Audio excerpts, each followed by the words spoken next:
हाँ भाई, last lecture में हम लोगों ने फ्रेस्नेल बाइप्रिज्म का रे डायग्राम समझा था। तो फ्रेस्नेल बाइप्रिज्म के रे डायग्राम के बाद हमारा रिलेशन क्या आया था, हमारा फॉर्मूला क्या आया था, beta equals to D lambda by small D, जो कि एकदम सेम वैसा ही था जैसा यंग्स डबल स्लिट के केस में फ्रिंज विड्थ का एक्सप्रेशन मिलता था। तो उसी काम को हम जरा आगे बढ़ाते हैं। किस काम के लिए? टॉपिक है हमारा determination of wavelength, determination of wavelength by Fresnel biprism, Fresnel biprism, determination of wavelength by Fresnel biprism. तो लास्ट लेक्चर में हमारा फॉर्मूला मिला हमें, आपने रे डायग्राम का एक्सप्लेनेशन देखा। तो अब उस रे डायग्राम में आपने देखा था यह डी किसके बराबर आ रहा था, A plus B. Okay, small D क्या था, S1 और S2 कोहेरेंट सोर्सेस के बीच की डिस्टेंस, और बीटा हमारा फ्रिंज विड्थ था। बीटा क्या था, फ्रिंज विड्थ। तो अगर हमें लैम्डा की वैल्यू निकालना है तो हम लैम्डा की वैल्यू कैसे सॉल्व करेंगे? तो इस काम के लिए हमें कई स्टेप लेने हैं। क्या क्या?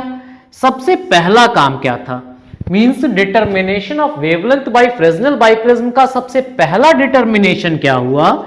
चलिए स्टार्ट होते हैं। डिटरमिनेशन ऑफ बीटा, बीटा को कैसे हम डिटरमाइन करेंगे? तो सबसे पहला काम ये करते हैं कि हम किसी एक पर्टिकुलर फ्रिंज पर, किसी एक पर्टिकुलर ब्राइट पर हमने अपना टेलीस्कोप का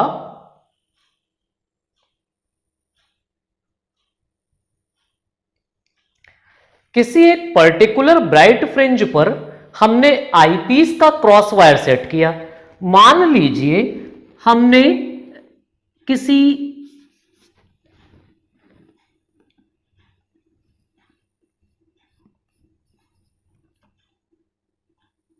पीएथ फ्रिंज पर, पीएथ ब्राइट पर हमने क्रॉस वायर को सेट किया।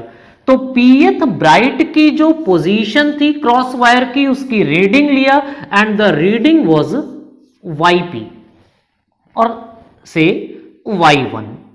ओके, फिर हमने क्या किया, काउंट करना शुरू कर रहे, 1 2 3 4, हमने कैपिटल N फ्रिंजेस काउंट किया। तो चलिए, after P plus capital N bright, तो P प्लस N ब्राइट के बाद हमारी यह पोजीशन हो गई y2। अब y1 पर pth bright, P plus N पर क्या पोजीशन मिली, y2। इन दोनों के बीच का डिफरेंस जो होगा वो कैपिटल N ब्राइट फ्रिंजेस की विड्थ को रिप्रेजेंट करेगा। तो after taking reading of pth and reading of cross wire of eyepiece, the readings are क्या क्या है, y1 and y2 after taking reading of cross wire of eyepiece।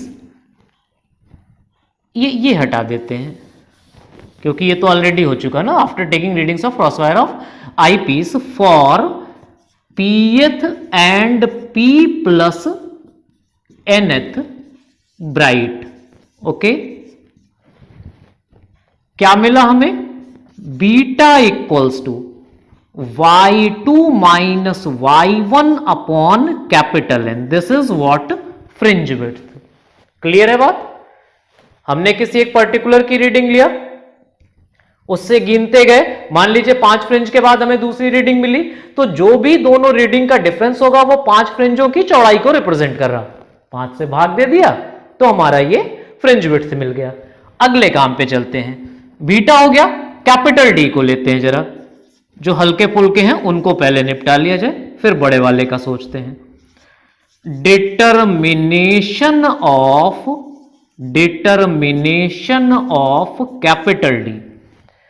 तो आप arrangement याद कीजिए, अरेंजमेंट हमारा कैसा था, यहां पर सोर्स रखा था, यहां पर प्रिज्म रखा था, यहां पर स्क्रीन रखी थी।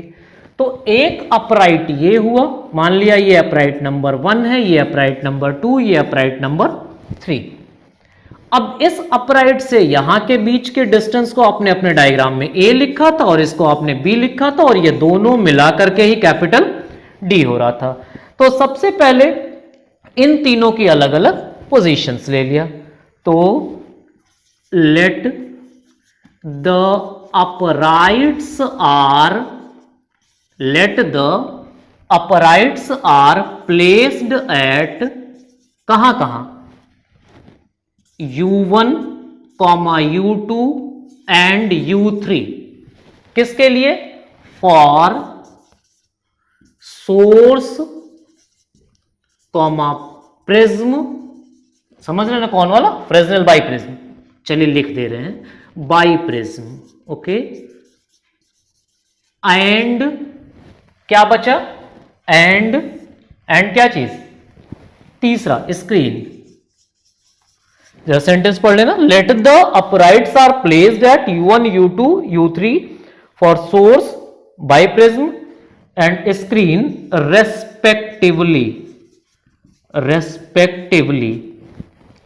and their readings are U1, U2 and U3। therefore A equals to कितना हो गया, U2 minus U1, B equals to U3 minus U2 and hence therefore capital D equals to A plus B बराबर U2 minus U1 plus कितना, U3 minus U2। तो यह simplify होकर के हमें मिलेगा कितना, U2 कैंसिल हुआ, U3 minus U1। But experimental procedure की बात कर रहे हैं, हमें A की वैल्यू निकालना है, हमें B की वैल्यू निकालना है, हम दोनों को ऐड कर दिए। In this way we can determine the value of D, और you can write like U3 minus U1, okay. तो हमारा D मिल गया, क्या क्या मिल गया हमें, D मिल गया, बीटा मिल गया। अब सबसे बड़ी मुसीबत है स्मॉल d निकालना। स्मॉल d निकालने के लिए हम आपको दो मेथड एक्सप्लेन करते हैं, आपको जो इजी लगे आप उसे ऑप्ट कर सकते हो, एक्सपेरिमेंट में भी और लिखने के लिए भी आपको जो इजी लगे। पहले इस वाले काम को पूरा कर लो, फिर आगे चलते हैं।